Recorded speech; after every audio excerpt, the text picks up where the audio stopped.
આગામી સ્થાનિક સ્વરાજની ચૂંટણીઓને લઈને અમરેલી શહેર ખાતે આમ આદમી પાર્ટી દ્વારા મીટિંગ યોજાઈ હતી। વિસાવદરની ચૂંટણી બાદ અમરેલી જિલ્લામાં આમ આદમી પાર્ટીનું સંગઠન મજબૂત કરવા માટે આજે મીટિંગનું આયોજન કરવામાં આવ્યું છે। આ તકે ગુજરાત પ્રદેશ સંગઠનના મહામંત્રી મનોજભાઈ સોરઠિયાની ઉપસ્થિતિ હતી અને અમરેલી જિલ્લા આમ આદમી પાર્ટી સાથે લોકો જોડાયા અને આગામી સમયમાં લોકસભાના પ્રભારી અને વિધાનસભાના પ્રભારી સહપ્રભારી તેમજ ફ્રન્ટલ ટીમના પદાધિકારીઓની રૂબરૂ મળી આગામી વિધાનસભા લોકસભાની ચૂંટણી અન્વયે આમ આદમી પાર્ટીનું સંગઠન મજબૂત કરવા માટે બૂથ લેવલ સુધી જઈ પાર્ટીની વિચારધારા લોકો સુધી પહોંચે અને લોકો પાર્ટી સુધી પહોંચે તે બાબતે ચર્ચા કરવામાં આવી હતી। જેકેએસ ન્યૂઝ ગુજરાતી સાથે જૈનિક સુજિત્રા અમરેલી। આજે અમરેલીમાં આમ આદમી પાર્ટીના સંગઠનની એક મહત્વની મીટિંગનું આયોજન થયું હતું।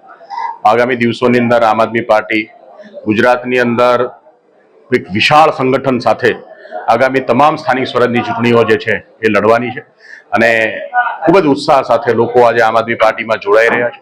આમ આદમી પાર્ટીનું સદસ્યતા અભિયાન ચાલે છે। આ અભિયાન ગામે ગામ સુધી લઈ જવા માટેની આજે જે રણનીતિ બની છે અને આગામી દિવસોની અંદર તમામ ગામની અંદર પાર્ટીનું એક મજબૂત સંગઠન ઊભું કરવામાં આવશે અને જે લોકો ચૂંટણીઓમાં નેતૃત્વ કરી શકે, લોકોની સેવા કરી શકે એવા લોકોને આગામી દિવસોમાં નેતૃત્વ સોંપવામાં આવશે। હું નિકુંજ સાવલિયા, આમ આદમી પાર્ટી અમરેલી જિલ્લા પ્રમુખ। આજરોજ અમરેલી લોકસભા અંતર્ગત આમ આદમી પાર્ટીની મીટિંગનું આયોજન કરાયું હતું।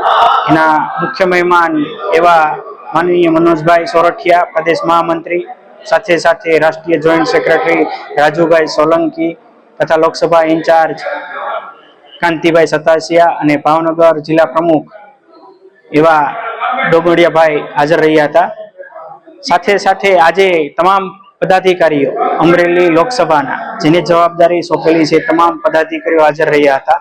આવનારી સ્થાનિક સ્વરાજની ચૂંટણીની રણનીતિ લઈને કઈ રીતના લડવી, ઉમેદવારોને લઈને તથા અન્ય બાબતને લઈને ચર્ચા કરવામાં આવી હતી અને આવતી સ્થાનિક સ્વરાજની ચૂંટણીમાં અમરેલી જિલ્લામાં આમ આદમી પાર્ટીનો કઈ રીતના ઉદય થાય અને સત્તામાં બેસે તેની ચર્ચા કરવામાં આવી હતી।